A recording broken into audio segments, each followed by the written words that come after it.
నేను మొన్న వరకు వచ్చేసి స్టూడెంట్స్ కెనడాకి వచ్చే ముందు ఒకసారి వెనక ముందు ఆలోచించుకొని రండి అని చెప్పేసి నేను కెనడా గురించి బాగా ఎక్స్ప్లెయిన్ చేశాను.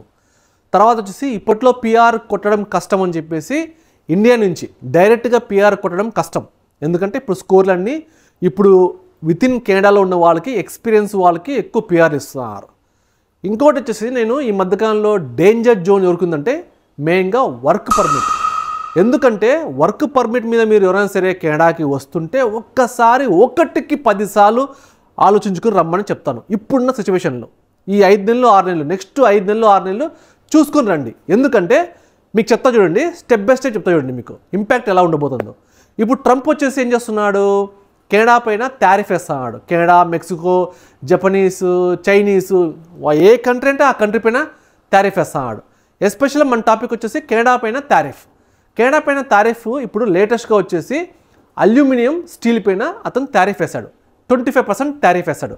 ఈ టారిఫ్ వల్ల ఏమవుతుందంటే మెయిన్గా అల్యూమినియం స్టీల్ అంటే ఏంటి, దీంట్లో మీకు మెయిన్గా కార్లు కంపెనీలు, తర్వాత ఫ్యాక్టరీలు, తర్వాత స్టీలు అల్యూమినియం పైన డిపెండ్ అయి ఉన్న కొన్ని చిన్న సెక్టార్ కంపెనీలు, అంటే అన్ని వెహికల్స్ మీరు బేస్ చేసుకోండి. తర్వాత మీకు మిలిటరీ సంబంధించిన ఐటమ్స్ కానీ అల్యూమినియం స్టీల్తో మీకు ఏదైనా సరే ఏ కంపెనీ అయినా సరే మీకున్న అన్ని కంపెనీలకు ఇది ఇంపాక్ట్ కాబోతుంది. దీనివల్ల ఏమవుతుందంటే అన్ని companies cut down of the resources జరగబోతుంది. చాలామంది జాబ్లోంచి తీయబోతున్నారు. మీరు వర్క్ పర్మిట్ మీద మీరు కెనడాకి వచ్చారనుకోండి, అంత బాగానే ఉంది. మీకు ఇండియాలో ఉన్నప్పుడు లాంగ్ టర్మ్ ప్రాజెక్ట్ అని చెప్పేసి మీకు క్లయింట్ చెప్తాడు, మీరు కెనడాకి వస్తారు. వచ్చిన తర్వాత ఈ ఇంపాక్ట్ వల్ల ఒక 1 or 2 monthsకే కట్ డౌన్లో, ఎందుకంటే నువ్వు కొత్తగా వచ్చావు కెనడాకి, కట్ డౌన్లో ఫస్ట్ నీ పేరే ఉంటుంది. ఎందుకంటే ఎప్పటి నుంచో ఉన్న రిసోర్స్కి ఫస్ట్ ప్రిఫరెన్స్ ఇస్తారు, ఎక్స్పీరియన్స్ రిసోర్స్కి ప్రిఫరెన్స్ ఇస్తారు. లేదా వాళ్ళు కాస్ట్ కటింగ్ చేయాలంటే ఎక్స్పీరియన్స్ తీయచ్చు, లేకుంటే మిడిల్లో వాళ్ళని పెట్టచ్చు, కింద స్థాయి వాళ్ళని తీసేయచ్చు. సో మనం ఏదో ఒక కేటగిరీలో ఖచ్చితంగా ఉంటాం. సో మీరు వచ్చిన వెంటనే కెనడాకి వచ్చిన వెంటనే మిమ్మల్ని ప్రాజెక్టులను తీసేసి బెంచ్లో కూర్చోబెట్టి, ఇప్పుడు బెంచ్ పాలసీ కూడా చాలా కంపెనీలు మారుతున్నాయి. కొన్ని కంపెనీలు 4 weeks, కొన్ని కంపెనీలు 3 weeks, కొన్ని కంపెనీలు 2 weeks, కొన్ని కంపెనీలు 1 week. కొందరైతే ఫటాఫట్ ధనాన్ని తీసేస్తున్నారు, 1 day తీసేస్తారు మళ్ళీ. సో మీరు వర్క్ పర్మిట్ మీద మీరు కెనడాకి వస్తే ఒకవేళ మిమ్మల్ని జాబ్లో తీసేస్తే బెంచ్లో ఉండి మీకు ప్రాజెక్ట్ దొరకలేదనుకోండి, ఆ తర్వాత మళ్ళీ తట్టా బుడ్డ సర్దుకొని మళ్ళీ ఇండియాకి పోవాలా. సో ఇప్పుడు ఎలా ఉందంటే పరిస్థితులు చాలా అన్ఈవెన్గా ఉన్నాయి. ఓకేనా, నేను ఎవరిని భయపెట్టట్లేదు, ఎందుకంటే ఒకసారి ఆలోచించుకోండి. ఎందుకంటే ఇప్పుడు చాలా మటుకు మీకు తెలిసే ఉంటుంది, మీరు ఖచ్చితంగా కెనడాలో ఉంటే ఇప్పుడు జాబ్స్ వెతుక్కోవడము, జాబ్స్ రావడం చాలా కష్టమైపోయింది. తర్వాత ఉన్న జాబ్స్ కూడా తీసేసారు, అన్ని చోట్ల అన్ని సెక్టార్లో స్టార్ట్ అయింది ఇది. ఈ ఇంపాక్ట్ అనేది కొన్ని రోజులు ఉంటుంది ఖచ్చితంగా. ఎందుకంటే ట్రంప్ వచ్చేసి టారిఫ్ వేస్తున్నాడు కదా, దీని ఇంపాక్ట్ స్లోగా స్టెప్ బై స్టెప్ తెలుస్తుంది. కొన్ని కంపెనీస్కి ఇమీడియట్ ఇంపాక్ట్ ఉంటుంది. ఇప్పుడు హోండా ఉంది, హోండా కార్లు వచ్చేసి మ్యానుఫ్యాక్చరింగ్ కంపెనీ ఇక్కడ ఉంది. హోండా వచ్చేసి స్టీల్ పైన ఆధారపడి ఉంటుంది. సో ఆ కంపెనీ వాళ్ళకి ఈ 25% ఇవ్వడం వల్ల ఆ కంపెనీ వాళ్ళు కార్లని యూఎస్కి సెల్ చేయాలి. సో వాళ్ళకి ఏమవుతుంది, టారిఫ్ అనేది వాళ్ళకి ఎక్కువ పడుతుంది. అమెరికా వాళ్ళు దాని కాస్ట్ ఎక్కువ పెట్టి కొనాలి. అమెరికా వాళ్ళకి కూడా ఇది పెద్ద బొక్క. ఎందుకంటే కార్ల కాస్ట్ ఆల్మోస్ట్ ఒక $600 నుంచి $1,200 వరకు ఈ కాస్ట్ అనేది ఒక కారు పైన పెరుగుతుంది. అండ్ ఆల్సో వాళ్ళు ఏం చేస్తారంటే అమెరికన్ కంపెనీస్ మన కెనడాలో మ్యానుఫ్యాక్చర్ అయ్యే కార్లని కాకుండా వితిన్ యూఎస్లో ఉన్న కార్లను వాళ్ళు తీసుకోవడానికి ఇంట్రెస్ట్ చూపిస్తారు. దానివల్ల ఏమవుతుందంటే కెనడాలో ఉన్న కార్లు డిమాండ్ తగ్గుతుంది, మ్యానుఫ్యాక్చరింగ్ తగ్గుతుంది, ప్రొడక్షన్ కాస్ట్ తగ్గుతుంది. ఖచ్చితంగా వాళ్ళు కాస్ట్ కటింగ్ చేసి మనల్ని జాబ్లోంచి తీసేయాలి. ఇది సాఫ్ట్వేర్కి నిదానంగా పాకుతుంది. సో డైరెక్ట్గా ఇండైరెక్ట్గా మనకి ఎక్కడైతే స్టీల్ అల్యూమినియంతో మనకు ముడిపడిందో ప్రతి ఒక్క చోట మనల్ని తీసి తీరుతారు.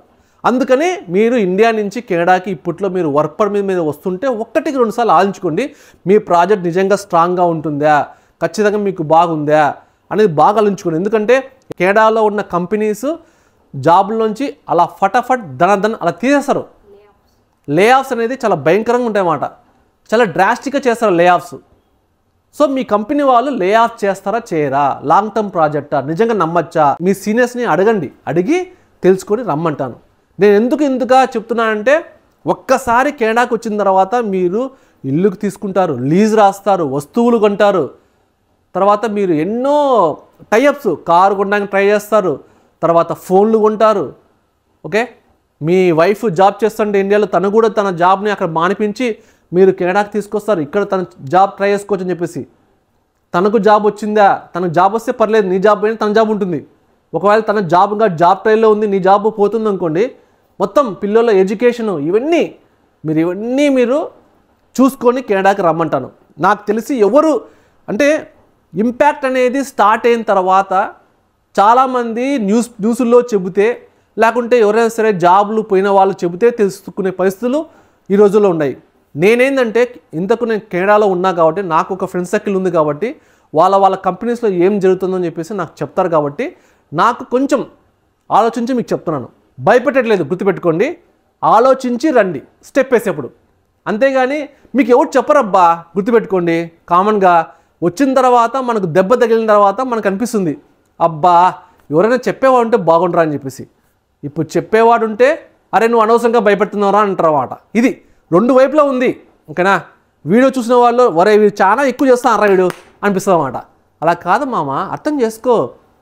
మన పరిస్థితి బాగున్నంత వరకు బాగుంటుంది. బాగాలేకపోతే అందరూ అనవసరంగా వెళ్ళాడు వీడు, కెనడాలో పరిస్థితి బాగాలేకపోయినా కూడా వెళ్ళాడు అని అంటారు కొందరు. ఒకవేళ నువ్వు సక్సెస్ఫుల్గా వెళ్ళావు అనుకో, అరే ఆ రోజు ఆ వీడియో చూసి నేను డెసిషన్ తీసుకుంటే నా జీవితం ఇలా ఉండేదా, నేను నా డెసిషన్ మంచి తీసుకున్నాను. సో రెండు పక్కలా ఉంటుంది.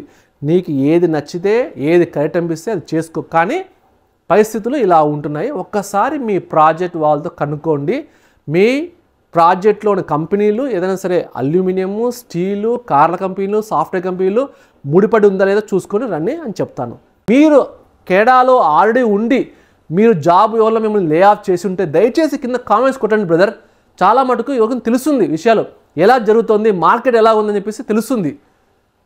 Okay, please try to understand, comment below so that అందరికీ తెలుస్తుంది. Let's pass the message so that కొత్త తరం వచ్చేవాళ్ళు ఎవరైనా సరే హేటెడ్ పెంచుకోకుండా ఒక కంట్రీ పైన ఉంటారు అన్నమాట. ఒక కొత్త లైఫ్ స్టార్ట్ చేయాలనుకుంటే వాళ్ళకి హేటెడ్ అనేది స్టార్ట్ అయితే కష్టం. సో అందుకని మనం ముందే చెప్తే వాళ్ళు జాగ్రత్త పడి ఉంటారు అన్నమాట. ముందే చెబితే మీకు వెల్ ప్రిపేర్ అయ్యి దాని తగ్గట్టుగా ప్రిపేర్ అయ్యి వస్తారని చెప్తున్నాను అనమాట.